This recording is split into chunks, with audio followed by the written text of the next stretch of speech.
हाय दोस्तों, तो कैसे हैं हम लोग। दोस्तों एक और शानदार वीडियो लेकर आ गए हम। जल्दी से देखते हैं इस वीडियो को, फिर बात करेंगे वीडियो के बारे में। उससे पहले आप मेरे चैनल को सब्सक्राइब कर लें, बेल आइकन को प्रेस कर लें। तो वीडियो स्टार्ट करते हैं। बांग्लादेश, जिसे एक समय पर अमेरिकन मिनिस्टर ने बॉटमलेस बास्केट का टैग दिया था, आज वही देश बास्केट फुल ऑफ वंडर्स बन चुका है। आज पूरे यूएसए में हर 10 में से एक गारमेंट बांग्लादेश से आता है। बांग्लादेश की readymade garment industry, RMG industry हर साल 35% से बढ़ती जा रही है, जो उनके जीडीपी का फ्रिकिंग 80% कंट्रीब्यूट कर रही है। फिर भी अब वो यहाँ पर रुकने का नाम नहीं ले रहे हैं। उन्होंने 2030 तक $100 बिलियन टच करने का विजन रखा है, जो इंडिया के बैंगलोर जैसे आईटी हब का डबल मार्केट वैल्यू जनरेट करेगा। हेलो फ्रेंड्स, मेरा नाम है गौरव ठाकुर और बांग्लादेश आज टेक्सटाइल इंडस्ट्री में ग्लोबल लीडर बन चुका है, जिसे इंटरनेशनल रेटिंग एजेंसी एलईडी ने अब तक की सबसे हाईएस्ट रेटिंग दी है, 104 आउट ऑफ 110। क्योंकि बांग्लादेश आरएमजी, जो कि जिसमें shirts, trousers, T shirt, denim jacket, sweaters etcetera आते हैं, इस सेक्टर में बांग्लादेश दुनिया का 16% अकेला प्रोड्यूस करता है, जो चाइना के जस्ट बाद है। सो फ्रेंड्स, नेचुरली यहां पर यह सवाल आता है कि बांग्लादेश इतने कम समय में कुछ नहीं से इतना कुछ कैसे बन गया और भारत को इससे क्या सीखने मिल सकता है, उन्होंने क्या स्ट्रैटेजीज अपनाई और किस तरीके से दुनिया को अपने टेक्सटाइल इंडस्ट्री पर डिपेंडेंट बना दिया।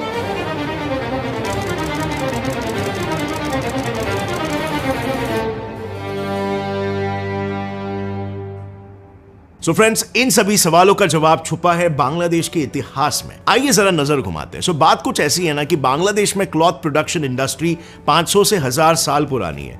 तब वो ढाका मसलिन, आपने भी नाम सुना होगा, ये एक स्पेशल फैब्रिक है, इसको बनाया करते थे, जो इतनी थिन और सुपीरियर क्वालिटी की होती है कि इसका 50 मीटर का लंबा फैब्रिक एक मैच बॉक्स, माचिस की तिली के बक्से में तक फिट हो जाता था। इसके फैंस पूरी दुनिया में फैले हुए थे, जिनमें से नेपोलियन बोनापार्टे की फर्स्ट वाइफ जोसेफिन बोनापार्टे भी शामिल थी। पर इंटरेस्टिंगली, जिस कपड़े की वजह से बांग्लादेश फेमस था, वो असल में इराक के मसूल वैली से आया था।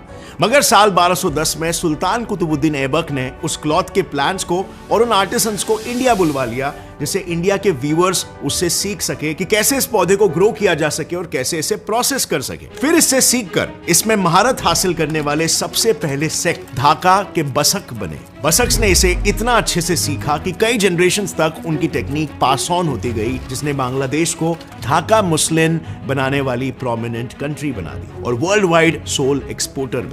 लोगों का इससे एक ऑब्सेशन इतना बढ़ गया था कि कॉलोनियल एरा में लिटरली इस कपड़े को लेकर रायट्स हुए। लंदन व्यूअर्स ने 1719 में यह कहकर प्रोटेस्ट किए कि ढाका मुस्लिन की वजह से उनका लोकल सेल्स गिर चुका है। प्रोटेस्ट इतने वॉयलेंट हो गए कि वहां बांग्लादेशी कपड़े पहनी औरतों पर हैरेसमेंट्स और एसिड अटैक्स तक होने लगे और इस सब को रोकने के लिए ब्रिटिश गवर्नमेंट ने 1721 में बांग्लादेशी टेक्सटाइल इंपोर्ट पर बैन लगा दिया। मगर इंडस्ट्रियल रेवोल्यूशन आते आते ही ब्रिटिशर्स ही बांग्लादेशी टेक्सटाइल इंडस्ट्री में एंटर हो गए। उस वक्त इंग्लैंड में वेजेस काफी बढ़ गए थे, लेकिन बांग्लादेशी वर्कर्स इंग्लिश वर्कर के कंपैरिजन में 6 गुना कम वेजेस लेते थे और इसीलिए वहां के मिल ओनर्स ने अपने मिल्स को ही बंगाल में शिफ्ट करना शुरू कर दिया।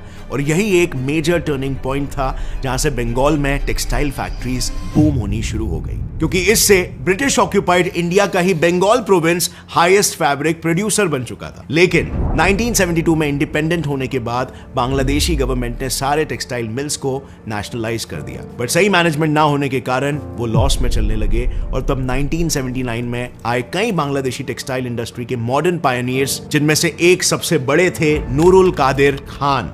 ये एक ब्यूरोक्रेट थे जिन्होंने 130 ट्रेनीज को साउथ कोरिया में भेजा, सिर्फ एक विजन के साथ, रेडीमेड गारमेंट्स की टेक्निक को सीखना। और 6 महीने बाद उनके लौटते ही उन्होंने देश गारमेंट्स नाम की एक एक्सपोर्ट ओरिएंटेड कंपनी एस्टैब्लिश की, जो बड़े सक्सेसफुली कपड़े बनाकर एक्सपोर्ट करने लगी। गवर्नमेंट ने इनके एफर्ट्स को देखकर और समझकर उन सारे नेशनलाइज्ड मिल्स को वापस से प्राइवेटाइज करके अपने अपने ओनर्स को लौटा दिया और बस तब से लेकर आज तक बांग्लादेश ने पीछे मुड़कर कभी नहीं देखा। अब फ्रेंड्स, वीडियो में आगे बढ़ने से पहले मैं आपको इंट्रोड्यूस करना चाहूंगा एक ऐसे ब्रांड से जो लोगों के इंग्लिश रिलेटेड और अदर लैंग्वेज रिलेटेड लर्निंग और स्पीकिंग की प्रॉब्लम को सॉल्व कर रहा है। सो अगर आपको भी फ्रेंड्स अपने करियर बूस्ट के लिए इंग्लिश या कोई भी और लैंग्वेज सीखनी है, तो मैं आपके लिए लेकर आया हूं एक ऐसा ऐप जिस पर दिन के सिर्फ 10 मिनट इन्वेस्ट करके आप कई सारे लैंग्वेजेस सीख सकते हो। मैं बात कर रहा हूं world's most popular free learning app Duolingo की, जिसमें आप इंग्लिश और हिंदी के साथ साथ 40 डिफरेंट लैंग्वेजेस भी सीख सकते हो। And you know what, it's just like a game.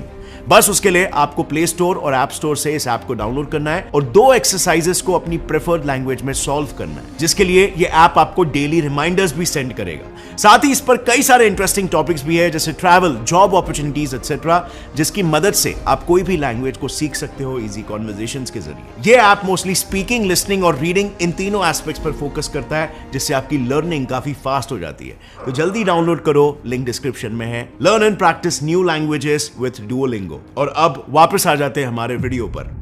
लेकिन ये ऑफ कोर्स बांग्लादेश का इतिहास है। आज की तारीख की भी अगर हम बात करें तो ये कंट्री अपने टेक्सटाइल इंडस्ट्री के लिए बहुत सारे बेनिफिट्स ऑफर करती है। इनमें से आइए बात करते हैं कुछ बहुत ही इंपॉर्टेंट बेनिफिट्स के बारे में। सो बेनिफिट नंबर 1, लो लेबर कॉस्ट। अब अगर देखा जाए तो बांग्लादेश का लेबर कॉस्ट पूरे साउथ एशियन कंट्रीज में सबसे कम है। पर आवर सिर्फ 31 यूएस सेंट्स, यानी हार्डली 25 रुपीज। कंपेरेटिवली चाइना, जो कि ऑलरेडी एक सस्ती कंट्री है, का पर आवर रेट $1.66 है।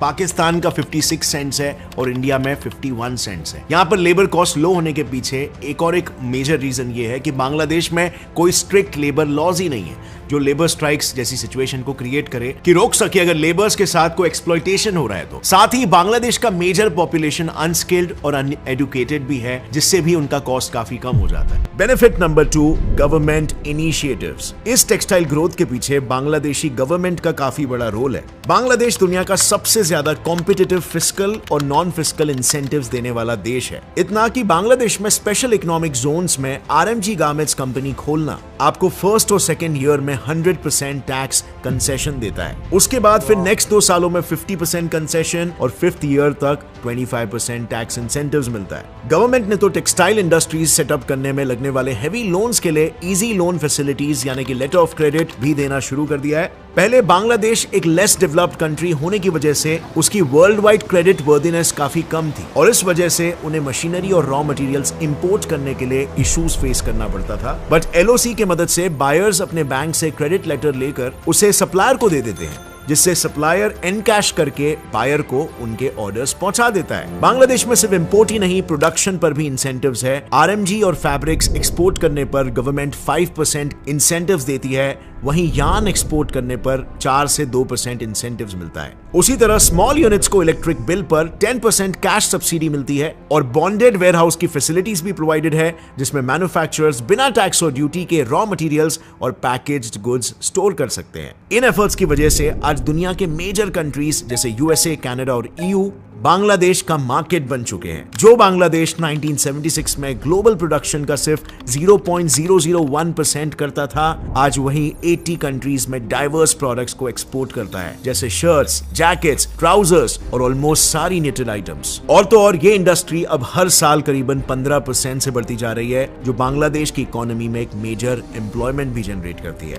अराउंड 10 मिलियन लोग इस इंडस्ट्री से डायरेक्टली या इनडायरेक्टली जुड़े हुए हैं और उन सारे गवर्नमेंटल एफर्ट्स की वजह से बांग्लादेश में टोटल फैक्ट्रीज पूरे साउथ एशिया में सबसे ज्यादा है और जिससे वहां के दूसरे इंडस्ट्रीज को भी काफी बड़े लेवल में ग्रो करने में हेल्प मिल रही है, जैसे banking industry, shipping, transportation and port. इनमें भी एक्स्ट्रा एम्प्लॉयमेंट जनरेट हो रही है। But friends, as you all know, every coin has 2 sides. जहां इतना सब कुछ अच्छा है, वहीं पर इस ग्रोथ के पीछे का एक डार्क साइड भी है। इंटरनेशनल लेबर ऑर्गेनाइजेशन की एक रिपोर्ट के अनुसार बांग्लादेश में 5 से 17 साल की उम्र के 50 लाख बच्चे हैं जो किसी न किसी किस्म के एम्प्लॉयमेंट में इन्वॉल्व है। एक इंटरव्यू में एक बच्ची ने यह कहा था कि उसे दिन में 480 पैंट चलाने का सिर्फ $1 मिलता है और इससे आप ये समझ सकते हो कि ये एम्प्लॉयमेंट कम, एक्सप्लॉयटेशन ज्यादा है, वो भी खास करके जब उन चाइल्ड वर्कर्स में से 2/3 तो लड़कियां ही है। अब इसे कंट्रोल करने के लिए बांग्लादेशी गवर्नमेंट ने भी कुछ लॉज निकाले हैं, जैसे किसी भी अंडर 14 के बच्चों को फैक्ट्री में काम करना अलाउड नहीं है, बट इसमें भी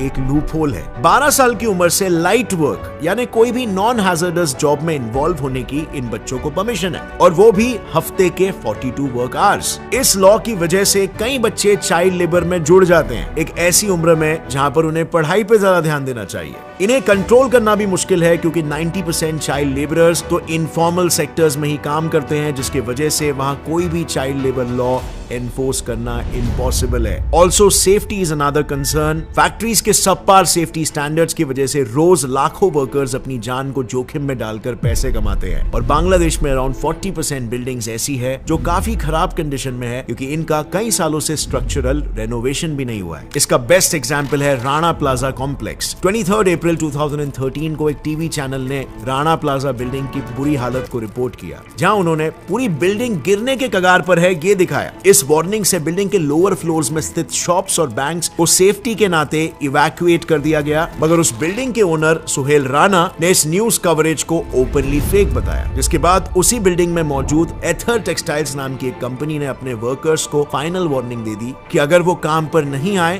तो उन्हें काम से निकाल दिया जाएगा, और फिर चाहे काम करते वक्त कितना भी खतरा क्यों ना मंडराता हो। इसके बाद अगली सुबह पूरी बिल्डिंग ही गिर गई। इस डिजास्टर में 1100 से ज्यादा लोगों की मौत हो गई, और फिर जब इन्वेस्टिगेशन हुआ तब उस बिल्डिंग के आर्किटेक्ट मसूद रजा ने यह रिवील किया कि वो बिल्डिंग फैक्ट्रीज के लिए तो बनी ही नहीं थी। उसे बनाने का मेन मोटिव था ऑफिसेस और शॉप्स, लेकिन उस बिल्डिंग पर इलीगली 4 फ्लोर्स और कंस्ट्रक्ट करके उसे गारमेंट फैक्ट्री में तब्दील कर दिया गया था, जिस वजह से वो उन हेवी मशीनरीज के वाइब्रेशंस को सस्टेन नहीं कर पाई और गिर गई।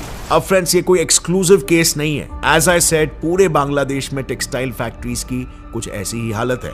इनफैक्ट टोटल फैक्ट्रीज में से आधे से में तो एडिक्वेट फायर अलार्म्स और स्मोक डिटेक्शन सिस्टम्स भी नहीं है। और यहाँ पर हम बात कोई छोटे मोटे गारमेंट ट्रेडर्स की नहीं कर रहे हैं। इसमें कई सारे इंडस्ट्री के जायंट्स भी प्रेजेंट हैं जो अपने वर्क को बांग्लादेश में आउटसोर्स करते हैं, जैसे ज़ारा, H&M और भी कई सारे ब्रांड्स। एक सर्वे के मुताबिक ये सारे brands Bangladeshi garment industry workers को अनफेयर बिजनेस प्रैक्टिसेस से एक्सप्लॉइट करते हैं। ये लोग उन फैक्ट्री ओनर्स या मैन्युफैक्चरर्स को प्रोडक्शन कॉस्ट से भी कम पैसे देते हैं, जिस वजह से वही मैन्युफैक्चरर्स उन वर्कर्स को अंडरपे करते हैं। लेकिन एनीवे, अगर टेक्सटाइल इंडस्ट्री को देखें तो बांग्लादेश की जीत में एक तरह से इंडिया की भी जीत है, क्योंकि बांग्लादेश के टॉप पोजीशन पर होने के पीछे इंडिया का भी हाथ है। आपको इतिहास के बारे में तो ऑलरेडी पता है, बट बांग्लादेश उन गारमेंट्स को प्रोड्यूस करने के लिए 50% कॉटन इंडिया से ही मंगवाता है, मगर फिर भी वो बात अलग है, वो इंडिया से लिटरली डबल मैन्युफैक्चर करता है। इसका मेन रीजन है प्रोडक्शन कॉस्ट डिफरेंस। देखो, बात कुछ ऐसी है ना कि आरएमजी प्रोडक्शन में 30% कॉस्ट लेबर कॉस्ट ही होता है, और बांग्लादेश जैसे आपको पता है इस मामले में इंडिया से भी चीप है, और इसीलिए वहां पर फैक्ट्रीज ज्यादा है। उसी तरह पावर कॉस्ट, ट्रांसपोर्ट और लैंड कॉस्ट भी बांग्लादेश के कंपैरिजन में इंडिया में 15 से 25% ज्यादा है। बट अब इंडिया ने इस पर काम करना शुरू कर दिया है, जिसके लिए इंडियन गवर्नमेंट ने टेक्सटाइल इंडस्ट्री के कॉन्टेक्स्ट में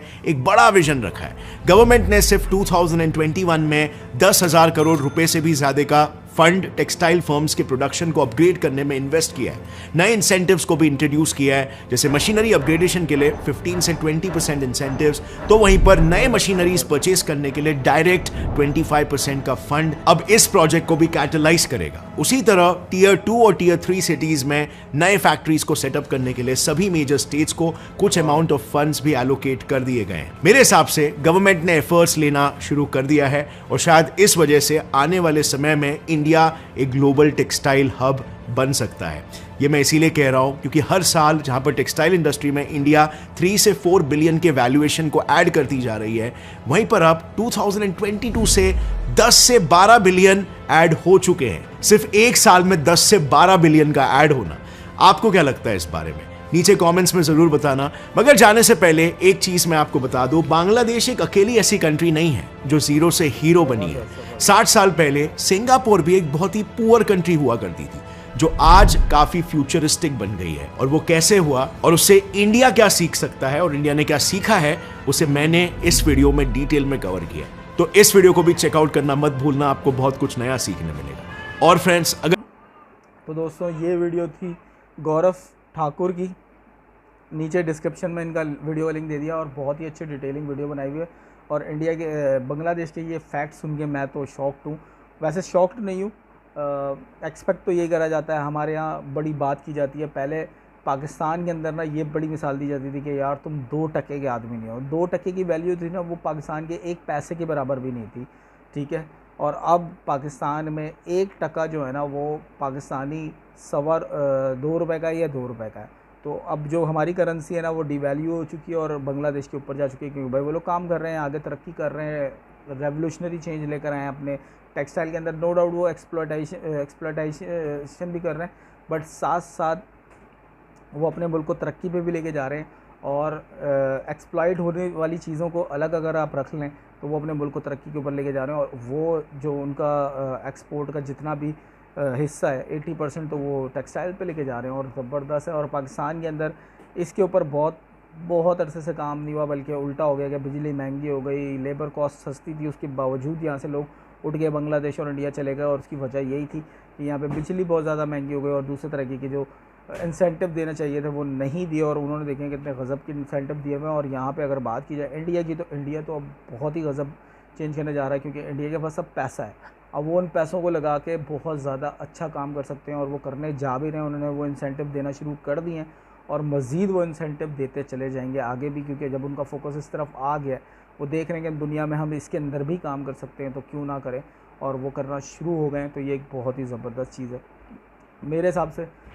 ये एक बहुत रेवोल्यूशनरी चेंज है, इंडिया को भी इसके अंदर बहुत जल्दी काम कर लेना चाहिए था, नहीं किया पर शुरू कर दिया, ये बहुत अच्छी बात है। पाकिस्तान को शुरू कर लेना चाहिए। आप लोगों का क्या कहना है इसके बारे में, मुझे कमेंट करके बताइएगा। वीडियो के बारे में क्या कहना है इसके बारे में मुझे कमेंट करके बताइएगा। मिलते हैं अगली किसी वीडियो में, तब तक के लिए बाय बाय।